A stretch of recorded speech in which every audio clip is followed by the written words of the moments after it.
Sir, ಈ ಕುರಿ ಸಾಕಾಣಿಕೆ ಉದ್ಯಮವನ್ನು ಸ್ಟಾರ್ಟ್ ಮಾಡಿ 5 ವರ್ಷಗಳಾಯಿತು ಸರ್. ಈ ಉದ್ಯಮ, ಈ ಬಿಸ್ನೆಸ್ಸಲ್ಲಿ ನಿಮ್ಮ ಹ್ಯಾಪಿಯೆಸ್ಟ್ ಮೂಮೆಂಟ್ ಅಂತ ಹೇಳೋದಾದ್ರೆ ಯಾವ್ದು ಹೇಳ್ತೀರಿ ಸರ್? ಸರ್, ನಂದು ನಾನು ಸ್ಕೂಲ್ ಹೋಗ್ತಾರೆ ಇದ್ದಾಗ SLC ಮುಗಿದ ನಂತರ PUC ಕೂಡ ಹೋದೆ. PUC ಹೋದ ನಂತರ ನನಗೆ ಅನಿವಾರ್ಯ ಕಾರಣಗಳಿಂದ, ಮನೆಯಲ್ಲಿ ತೊಂದರೆ ಇರ್ಬೋದು, ಇನ್ನೂ ಅನೇಕ ಕಾರಣಗಳಿಂದ ನನಗೆ ಎಜುಕೇಷನ್ ಕಂಪ್ಲೀಟ್ ಮಾಡೋಕ್ಕಾಗಲೇ ಇಲ್ಲ. ಅಲ್ಲಿಗೆ ಡ್ರಾಪ್ ಆಯಿತು. ಅದ ನಂತರ ಮತ್ತು ಈ ನಮ್ಮ ಕಸಬಾದಂಥ ಈ ಕೃಷಿಯನ್ನು ಅವಲಂಬಿಸಿ ಇಲ್ಲಿಗೆ ಬಂದ್ವಿ. ನಮ್ಮದು ಎಲ್ಲೋ ಒಂದು ಕಡೆ ನನಗೆ ಫೀಲಿಂಗ್ ಇತ್ತು, ನಾನು ಕಲೀಲಿಲ್ಲ, ನಾನು ಇವರೆಲ್ಲ ನೋಡಿದರೆ ಎಲ್ಲರೂ ಕಲಿತಾರೆ, ನೌಕರಿ ಮಾಡ್ತಾರೆ, ನಾನೇನೋ ಇದ್ದೀನಿ ಅಂತೇಳಿ.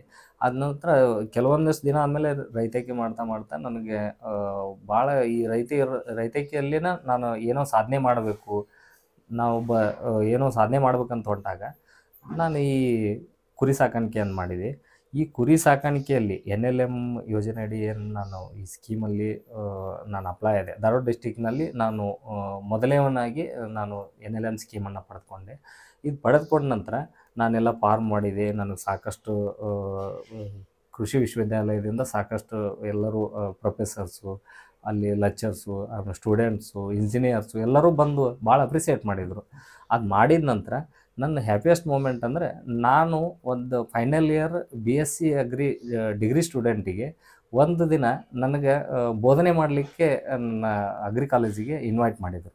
ಅವತ್ತು ನನಗೆ ಎಲ್ಲಿಲ್ಲದಂಥ ಆನಂದ ಆವತ್ತಿನ ದಿವಸ ನನಗಾಯಿತು.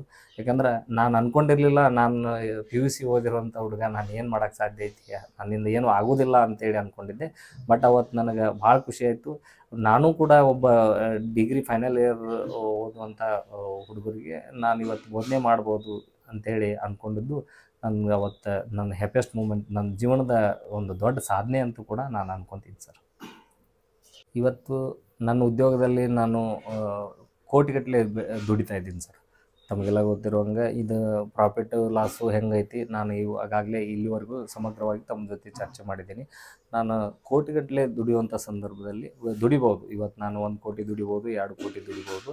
ಆದರೆ ಒಂದು ವಿದ್ಯಾರ್ಥಿಗಳ ಜೀವನದಲ್ಲಿ ಅವರ ಜೀವನಕ್ಕೆ ಉಪಯುಕ್ತವಾಗುವಂಥ ಒಂದು ಏನು ಕುರಿ ಮತ್ತು ಕೋಳಿ ಸಾಕಾಣಿಕೆ ಬಗ್ಗೆ ಬೋಧನೆ ಮಾಡುವಂಥ ಅವಕಾಶ ನನಗೆ ಅಗ್ರಿ ಯೂನಿವರ್ಸಿಟಿಯವ್ರು ಏನು ಕರೆದು ಗೌರವ ಕೊಟ್ಟರಲ್ಲ, ಅದು ಕೂಡ ನನಗೆ ಬಹಳ ಖುಷಿಯನ್ನು ಕೊಟ್ಟಿದೆ, ಭಾಳ ಆನಂದವಾಗಿದೆ. ನಮಗೆ ನನ್ನ ಜೀವನದಲ್ಲಿ ಒಂದು ಮರೆಯಲಾರದಂಥ ದಿನ ಅಂತೇಳಿ ನಾನು ಅನ್ಕೊತೀನಿ ಸರ್. ಸರ್, ಸುದೀರ್ಘವಾದ ಉದ್ಯಮದ ಪಯಣ ಈ ಕುರಿ ಸಾಕಾಣಿಕೆಯಲ್ಲಿ ತುಂಬ ಅನುಭವವನ್ನು ಪಡ್ಕೊಂಡಿದ್ದೀರಿ.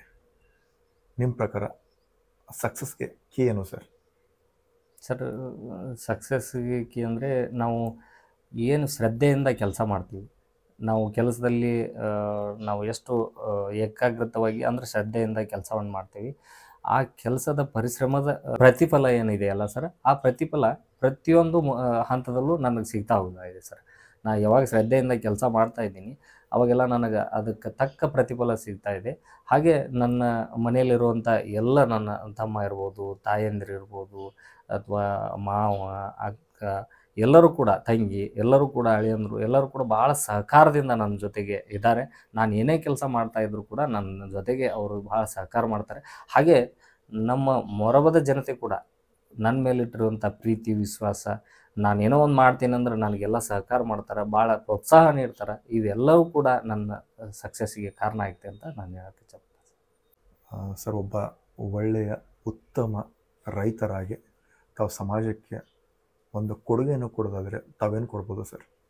ಸರ್, ನಾವು ರೈತನಾಗಿ ಕೊಡುಗೆ ಕೊಡಬೇಕಂತೇಳಿ ಅಂದ್ರೆ ಸರ್, ನನ್ನಲ್ಲಿರುವಂಥ ಅನುಭವವನ್ನು, ಕುರಿ ಸಾಕಾಣಿಕೆ ಇರ್ಬೋದು, ಈ ವೈಜ್ಞಾನಿಕ ಕೃಷಿ ಒಳಗೆ ನಾವು ಏನೇನು ಮಾಡೋಕ್ಕೆ ಸಾಧ್ಯ ಐತೆ ಅನ್ನೋದ್ರ ಬಗ್ಗೆ ಆಗ್ಬೋದು, ನಾವು ನನ್ನ ಅನುಭವವನ್ನು ಎಲ್ಲರ ಜೊತೆಗೆ ಹಂಚ್ಕೊಳ್ಳುವಂಥದ್ದಾಗ್ಬೋದು, ಅಥವಾ ನನ್ನಲ್ಲಿರುವಂಥ ಏನು ಈಗೇನು ತಮ್ಮ ಜೊತೆ ಎಲ್ಲ ಶೇರ್ ಮಾಡ್ಕೊಂಡು ಇದನ್ನು ನಾವು ಎಲ್ಲ ರೈತರಿಗೂ ಕೂಡ ಬೆನ್ನೆಲುಬಾಗಿ ನಿಂತು ಅವರಿಗೆ ಸಹಾಯ ಮಾಡಿ, ಈ NLM ಇರ್ಬೋದು, ಮತ್ತೊಂದು ಇರ್ಬೋದು, ಈ ನಾನು ಹೇಳಿದಾಗೆ ಶ್ರೀಗಂಧದ ಇರ್ಬೋದು, ಕೋಳಿ ಸಾಕಾಣಿಕೆ ಇರ್ಬೋದು, ಮೀನು ಸಾಕಾಣಿಕೆ ಇರ್ಬೋದು, ಜೇನು ಸಾಕಾಣಿಕೆ ಇರ್ಬೋದು, ಎಲ್ಲ ರಂಗದಲ್ಲಿಯೂ ಕೂಡ ನಮ್ಮ ರೈತರು ಯಾರಾದರೂ ನನಗೆ ಈ ಥರ ಮಾಡಬೇಕಂತ ಇಚ್ಛೆ ಇದ್ದರೆ ನಾನು ಅದಕ್ಕೆ ಬೆನ್ನೆಲುಬಾಗಿ ನಿಂತು ಅವರಿಗೆ ಎಲ್ಲ ಸಹಕಾರವನ್ನು ಮಾಡಲು ನಾನು ಶಕ್ಯ ಇದ್ದೇನೆ, ಅಥವಾ ನಾನು ರೆಡಿ ಇದ್ದೀನಿ ಅಂತೇಳಿ ಹೇಳಕ್ಕೆ.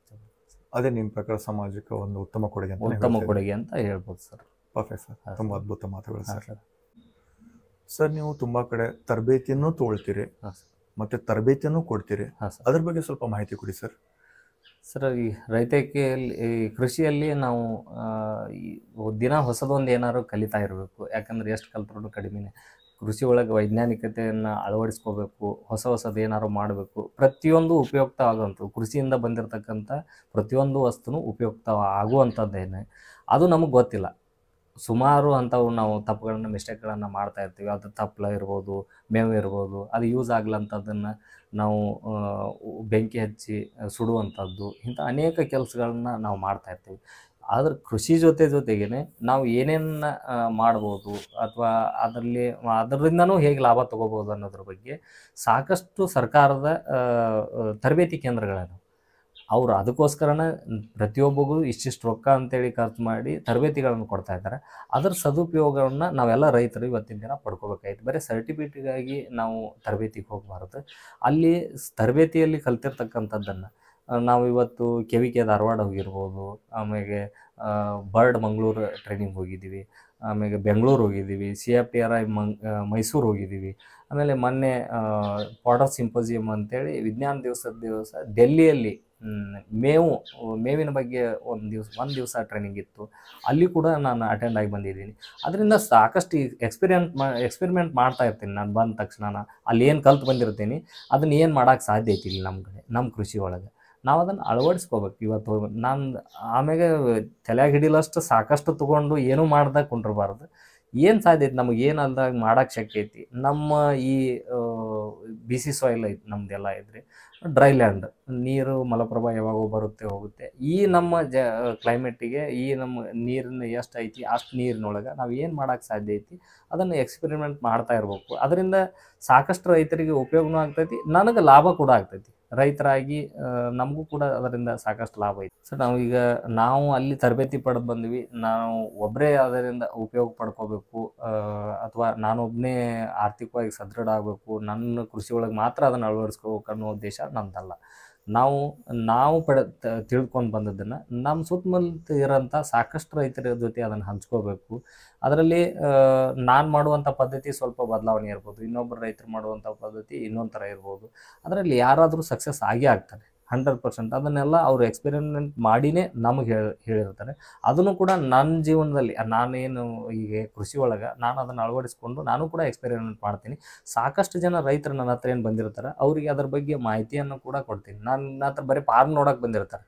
ಆ ಫಾರ್ಮ್ ಜೊತೆಗೆ ಇಷ್ಟೆಲ್ಲ ಫಾಡರ್ ಬೆಳೆದಿದ್ದೀನಿ ನಾನು, ಇದನ್ನೆಲ್ಲ ನೀವು ಬೆಳಿಬೇಕು, ಹಿಂಗೆ ಮೇಂಟೈನ್ ಮಾಡಬೇಕು, ಇದಕ್ಕೆ ಡ್ರಿಪ್ ಮಾಡಬೇಕು, ಇದಕ್ಕೆ ಡ್ರಿಪ್ ಮಾಡಬಾರ್ದು, ಇದಕ್ಕೆ ಕಲ್ಟಿವೇಷನ್ ಹಿಂಗೆ ಮಾಡಬೇಕು, ಆಮೇಲೆ ಯಾವ ಬೀಜಗಳನ್ನು ಎಷ್ಟು ಡೀಪಾಗಿ ಉಳುಮೆ ಮಾಡಬೇಕು ಅಂದ್ರೆ ಬಿತ್ತನೆ ಮಾಡಬೇಕು ಅನ್ನೋದ್ರ ಬಗ್ಗೆ ಕೂಡ ನಾನು ಎಲ್ಲ ರೈತರಿಗೆ ಬಂದವ್ರಿಗೆ ಅವ್ರು ಒಂದು ಕೇಳಿದ್ರೆ ನಾನು 2 ಹೇಳಿ ಕಳಿಸಿರ್ತೇನೆ ಅವ್ರಿಗೆ. ಯಾಕಂದ್ರೆ ಅವರು ಏನೋ ಒಂದು ತಲೆಗೆ ಇಟ್ಕೊಂಡ್ಬಂದಿರ್ತಾರೆ, ಅದು ಒಂದೇ ಕೇಳಿ ಹೋಗಿಬಿಡ್ತಾರೆ. ಅದರಿಂದ ನಾಳೆ ಇನ್ನೊಂದು ಗೊತ್ತಾಗೋಲ್ಲ ಅವ್ರಿಗೆ. ಈಗ ಸಪೋಸ್ ನಾನು ಹಂಗೆ ಒಂದು ಉದಾಹರಣೆ ಕೊಡ್ತೇನೆ. ಕುದುರೆ ಮೆಂತೆ 15 ದಿವ್ಸಕ್ಕೆ ಒಂದು ಸತಿ ಕಟಾವು ಬರುತ್ತೆ.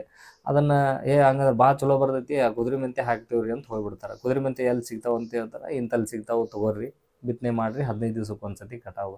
ಅದನ್ನು ಬಿತ್ತನೆ ಹೇಗೆ ಮಾಡಬೇಕು ಅನ್ನೋದು, ಅದನ್ನು ಎಷ್ಟು ಡೀಪಾಗಿ ಮಾಡಬೇಕು, ಯಾವ ಥರ ಮಾಡಬೇಕು, ಅದಕ್ಕೆ ನೀರು ಯಾವ ಥರ ಹಾಯಿಸ್ಬೇಕು, ಇದೆಲ್ಲ ಗೊತ್ತಿದ್ರೆ ಮಾತ್ರ ಅದನ್ನು 15 ದಿವ್ಸಕ್ಕೆ ಒಂದು ಸತಿ ಕಟಾವು ಮಾಡ್ಕೊಳಕ್ಕೆ ಅಥವಾ ಹುಡ್ತೈತಿ ಬೆಳಿತೈತಿ ಅದೆಲ್ಲ ಗೊತ್ತಿರಬೇಕು. ಅದಕ್ಕೆ ನಾನು ಒಂದು ಕೇಳಿದ್ರೆ ಅವ್ರಿಗೆ ರೈತರಿಗೆ ಜಾಸ್ತಿನೇ ಮಾತಾಡಿ ಹೀಗೆಲ್ಲ ಮಾಡಬೇಕಪ್ಪ, ಇದು ಹಂಗೆ ಬರೋದಿಲ್ಲ, ಇದನ್ನು ಸುಮಾರು ಒಂದು ಅರ್ಧ ಇಂಚ್ಗಿಂತ ಕಡಿಮೆ ಮಣ್ಣೊಳಗೆ ಇಷ್ಟ ಹೋಗ್ಬೇಕದು. ಅರ್ಧ ಇಂಚ್ಗಿಂತ ಕಡಿಮೆ ಅಂದ್ರೆ ಮೇಲೇ ಬಿತ್ತನೆ ಮಾಡಬೇಕು.